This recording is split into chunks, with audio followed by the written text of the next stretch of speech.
So, generally speaking, we know what to do in a traditional emergency, a fire, a flood. We know about how we break glass, and we know the kind of tools and the levers that are behind that glass. But what about a different kind of emergency, an emergent kind of life, an ecological era that we are trying to midwife, trying to build? What glass do we break then? And what tools do we put behind that glass that are worth the breaking glass? Okay, well, that's just the kind of question that we like to ask here on Poetry, Passion, and Pleasure, the podcast with your host, Dale Byron. That's me. And this is where we look at poetry in a kind of everyday, practical way in order to live, to see and feel and experience the world in a different, deeper way and a way with a little bit more clarity. So let's dig right in. The note that I made for myself, and of course, the title of this podcast, this edition is "Break Glass in Case of Emergence," is the title. And I say that just as I was mentioning, we know what to do in traditional emergencies like fires or floods. We know which glass to break, and we know something about the tools and levers located behind that glass. But what about the longer term confusion, the scariness, and quite frankly, the sometimes excruciating pain that defines the process we call emergence, when we have no idea, in many ways, how this is all going to work out? It's just a kind of moment by moment emergence. Those times, I said, when we are located at the edge or the edges of our understanding, at the edge of our culture, and even ourselves. What moves will we and you make, and what stories will we tell to help yourself and others stay calm and centered? What stories will you tell to do that? What relationship and facility will you have with despair?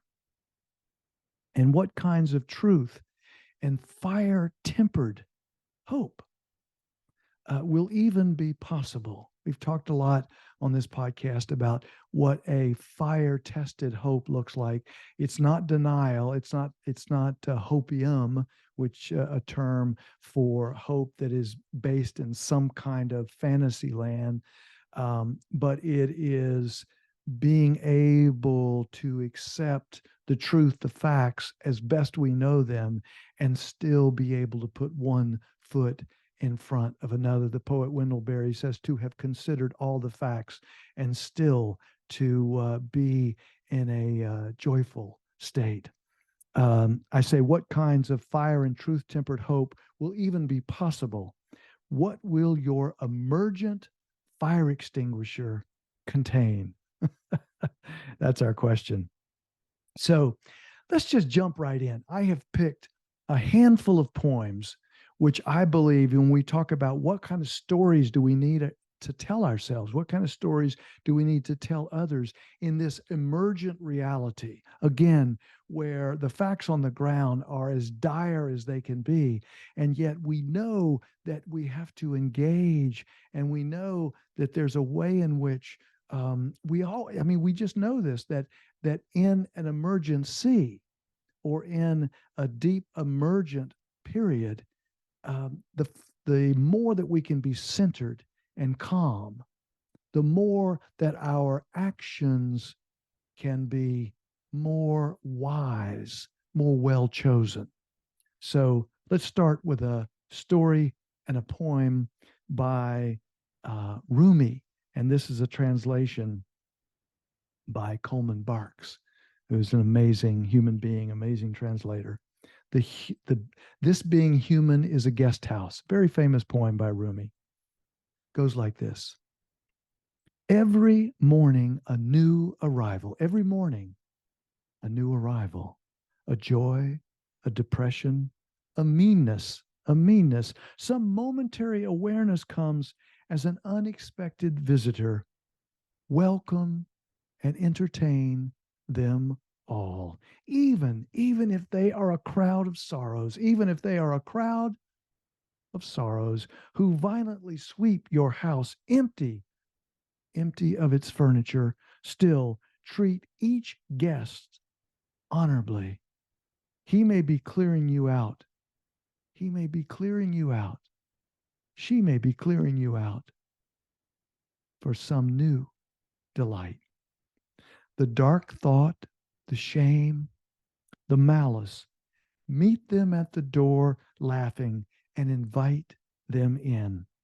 Be grateful for whatever comes, because each has been sent as a guide from beyond. One of my, speaking of grateful, so grateful for a friend and a mentor, someone I've known for many years, Brother David Stendelrast. He would talk about we can't be grateful for everything, but then he would be like a little twist where there are certain things where we are grateful not for the event, not for the difficulty, not for the predicament, the conundrum, but we are grateful for the opportunity to embrace and change the world around that difficulty. That we can be grateful for that. Many things we can be grateful for just naturally. The caring of a friend, the love of a loved one, a delicious meal, any of those things we are grateful for in an immediate way. But even things that we're not grateful for directly, we can be grateful for the opportunity to make changes. And as we're saying, in order for us to make wise changes, in order for us to know in which way to move, the great poems, the great stories tell us we need to grow silent. We need to not move so fast, as Pablo Neruda, the great poet, once said in a poem, and just be quiet at times. We'll talk more about that in a little while. So, Rumi says here through Coleman Barks, be grateful for whatever comes, because each has been sent as a guide from beyond. I made a note for myself here around this poem, meeting the world with an equanimity that allows us to simply watch what is actually happening, to not mistake our thoughts for ourselves, to not mistake our thoughts for ourselves, to stay centered, to watch carefully and fully what is emerging in the world. Only then will we know what steps to take if change is beckoning. Our steps, if we are calm and centered, and we have listened fully, listened into the situation, then there's a much greater chance that the steps we take are going to be wiser.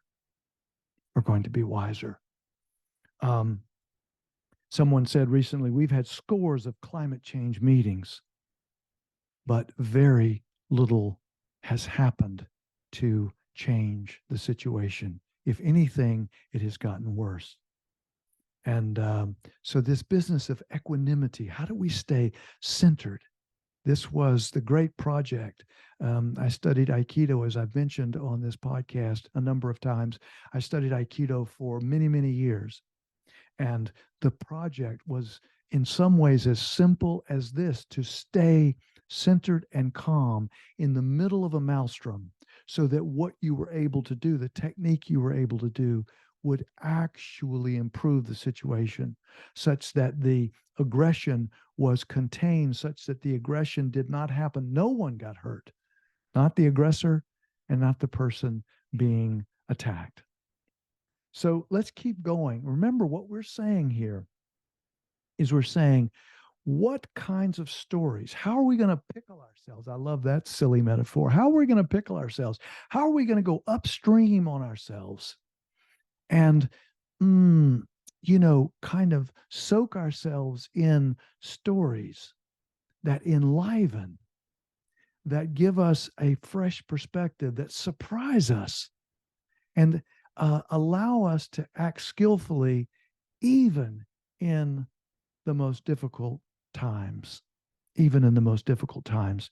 This is a poem by the poet. I've talked about his work so many times here, William Stafford. Um, just an amazing poet and mentor for me from afar. Love his work.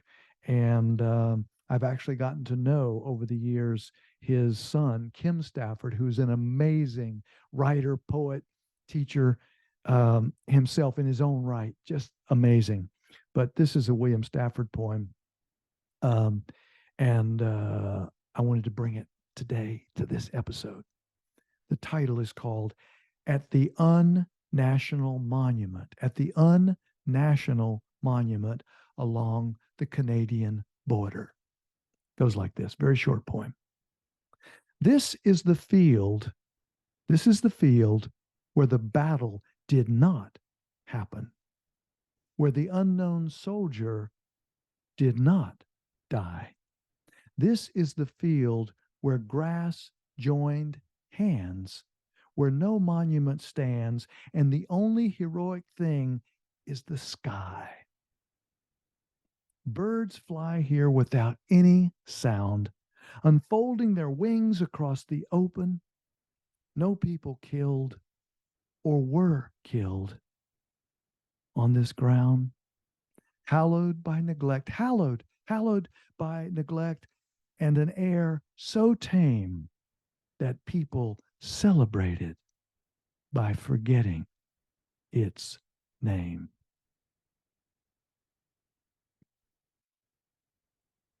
In a time of emergence, where we are trying to midwife this new planetary era, and in many ways to hospice this old um, cultural, economic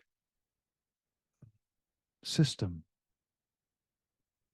then we need to know that the news often specializes in describing trauma, at least the traditional news. And yet, this poem tells us everything does not always go wrong. Sometimes we need to rest inside what is kind and what is decent. Sometimes we need to rest inside what is healing and what is right. And we need to ask ourselves, where are we getting our meaning making stories, our sense of isness? It's a funny term I use sometimes because once a belief has gotten so deep in our psyche, in our hearts, in our souls, in our intellect, it becomes like isness. We don't even question it anymore. And that is where such a belief, if it has been given to us, if it's been served up to us by others who have a different agenda, that is a situation we need to avoid, I believe.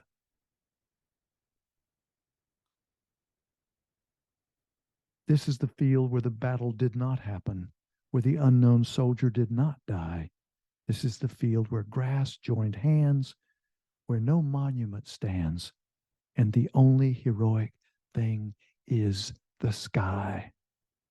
Birds fly here without any sound, unfolding their wings across the open. No people killed or were killed on this ground, hallowed by neglect, and an air so tame that people celebrate it by forgetting its name. Who is telling us what is possible? I sometimes think I may do a podcast here called Who is Creating Your Inevitable? People will um, make up the world, serve it up in their metaphors, and then claim they did not do that. They will claim that it is inevitable. They will claim that it is somehow in our DNA that the world be the way they are describing it. Poems, stories, new metaphors help us question all of that.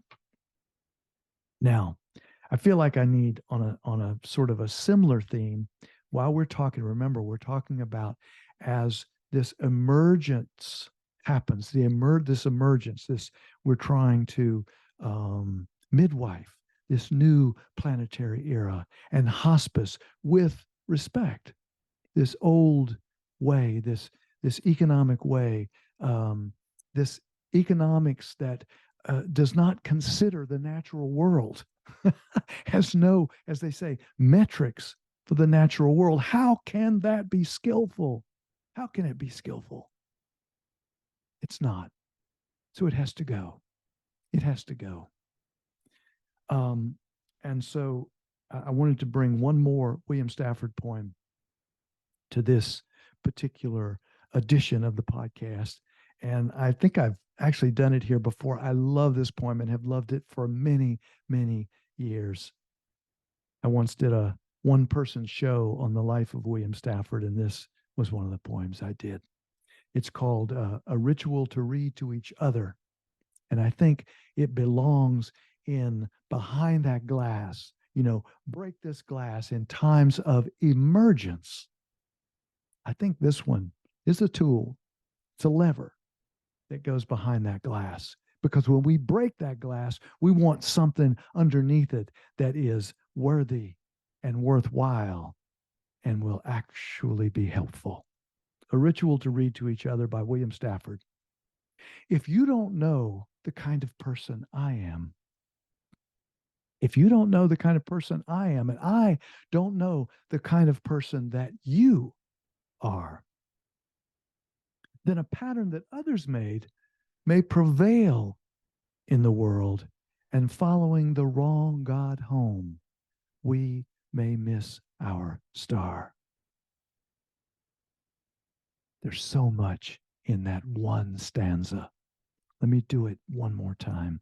If you don't know the kind of person I am, and I don't know the kind of person you are, a pattern that others made may prevail in the world, and following the wrong God home, we may miss our star.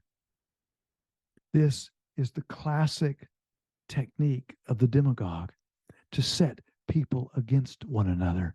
And you see this happening as we try to bring forth this new planetary era. You see this happening where one part of society is set against another, where immigrants are set against immigrants that have been in a country longer, where people that of this of this pattern are set against people of that pattern, as though those were real things. And following the wrong God home, we may miss our star. Second stanza. For there is many a small betrayal in the mind, a shrug that lets the fragile sequence break, sending with shouts the horrible errors of childhood, storming out to play through the broken dike. And as elephants parade, holding each elephant's tail, but if one wanders, the circus won't find the park. I call it cruel, and maybe the root of all cruelty, to know what occurs, but not recognize the fact. Devastating, insightful, heartful, intelligent lines. I call it cruel, and maybe the root of all cruelty, to know what occurs, but to not recognize the fact. I think we are all implicated in this. Whenever we know something, but it's going to be difficult to bring it up, it's going to be difficult to say it. It's going to be difficult to stand with the person being persecuted, even though we know it's wrong.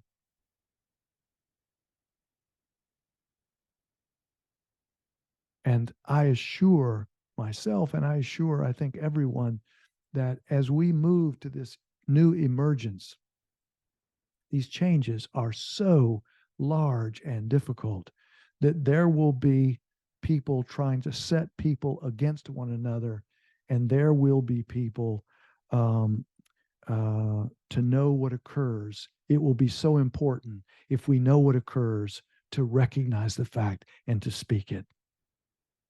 Poem goes on. And so I appeal to a voice, to something shadowy, a remote, important region in all who talk. In all who talk. That's all of us. Though we could fool each other, though we could fool each other, we should consider lest the parade of our mutual life get lost in the dark. The stakes are high. Stakes are high. Though we could fool each other, we know about that. We can pull the wool over each other's eyes, can pull the wool over our own eyes. Though we could fool each other, we should consider lest the parade of our mutual life get lost in the dark.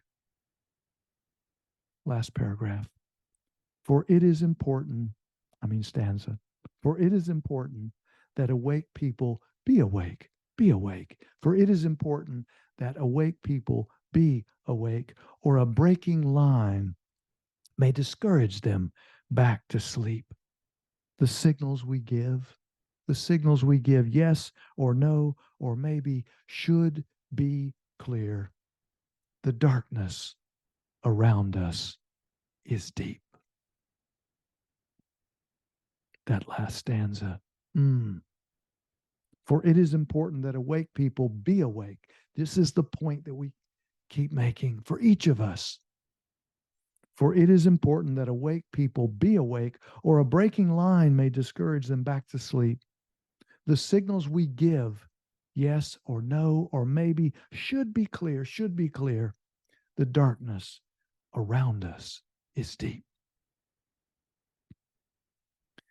It has become fashionable to bash human beings, and I've been part of several of those parades myself. However, to claim we are hardwired to be greedy and rapacious and unskillful, of course, we can all be these things, but we can also be different as well.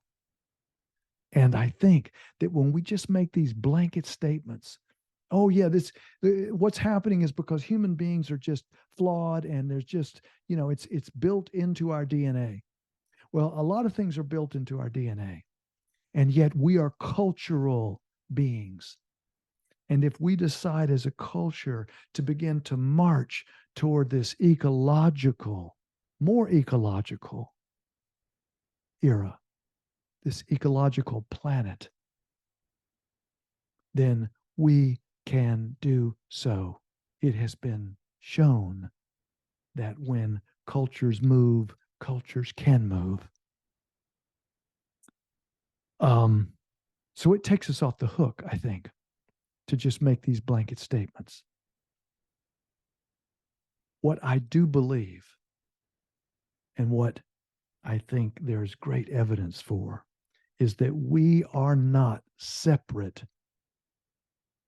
but are animals. We are not separate from the natural world. We're not separate from other animals. We're not separate from other human beings, but we are animals embedded in the natural world. We're also not in charge or in control of nature, nor can we outlaw context because it is inconvenient.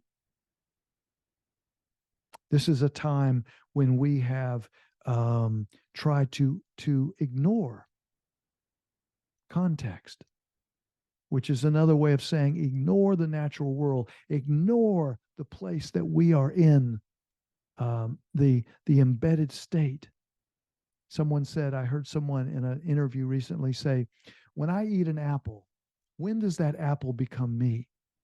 When I take a bite? When I chew it? When I swallow it? When I digest it? When does it become me and not the apple? And the apple, when does it become an apple? Is it the bee when the bee comes to fertilize it? Is it the nutrients in the soil? Is it the rain that falls down in the water that feeds and waters the tree? Is it the air that the tree needs? Is it the person who picked the apple? Is it the person who brought the apple to me? Where are these edges? Where are these separations? Sure, it's wonderful, as it's been said, to have a word for an apple tree or a word for a cloud or the word for a tree. But we cannot convince ourselves that that really means that tree is separate from all of the nutrients in the soil, for the miles of soil and the water and the roots and the air and the carbon and all of it. Where does one thing end and another begins? When we touch anything, we are touching the entire universe. So we're not separate from the natural world, but we are animals. We're not separate from other animals either. We're embedded in the natural world. We're not in charge or in control of nature. That is a fool's errand. Nor can we outlaw context. And finally, we've forgotten that most wisdom is simply a recognition of enough. Most wisdom is simply a recognition of how much is enough. We're going to do a whole podcast on that, but I think that is so true. So I want to end with one more poem. This is a poem that I wrote, and it's modestly called Instructions for Changing the World. Instructions for Changing the World. Short poem, goes like this. First stanza. Reduce all trying by 97.9%. Reduce all trying by 97.9%, meaning you're less likely to push too long, hard, or at all. This way, you'll become as humble as a hound dog chasing a mad, revengeful skunk up a tree. Look out! Look out! Whatever boundaries you've imagined, whatever boundaries you've imagined, forget them. Forget them. They're mostly an illusion, more or less born of the beliefs, patterns, habits of culture, and language. Just breathe in, breathe out. That's it. Yes. Now, relax, relax. See how we constantly keep turning into the other? See how we constantly keep turning into the other. Listen, listen. Some highly efficient people see only things in the world, like wagons, cars, crows, and roaring freight trains. For the others among us, everything is connected to everything else. These little made up patterns that we call you or me can't change a thing. It's like trying to smooth a pond with a flat iron, bite our own teeth, or see our own eyes. Last verse. So let's be quiet. So let's be quiet.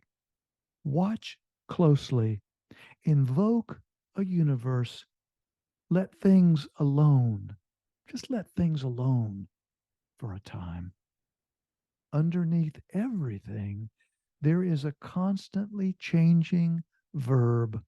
You, me, all. This great entanglement.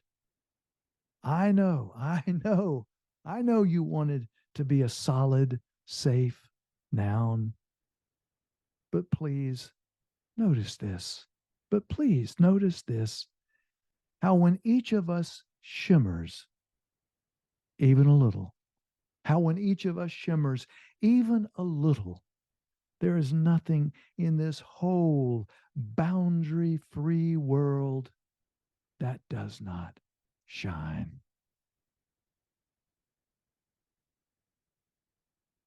So let's be quiet. Watch closely. Invoke a universe. Let things alone for a time. Just let things alone for a time. Underneath everything, there is a constantly changing verb. You, me, all. This great entanglement.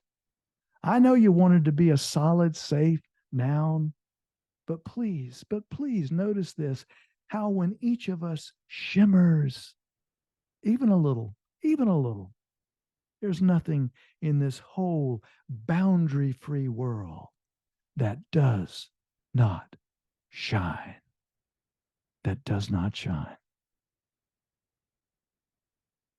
I was listening to an amazing interview recently with Nora Bateson, who, boy, speaking of amazing, an amazing human, philosopher, educator, deep thinker, movie maker. And she said this was her quote: we're living in a context that refuses context. We are living in a context that refuses context.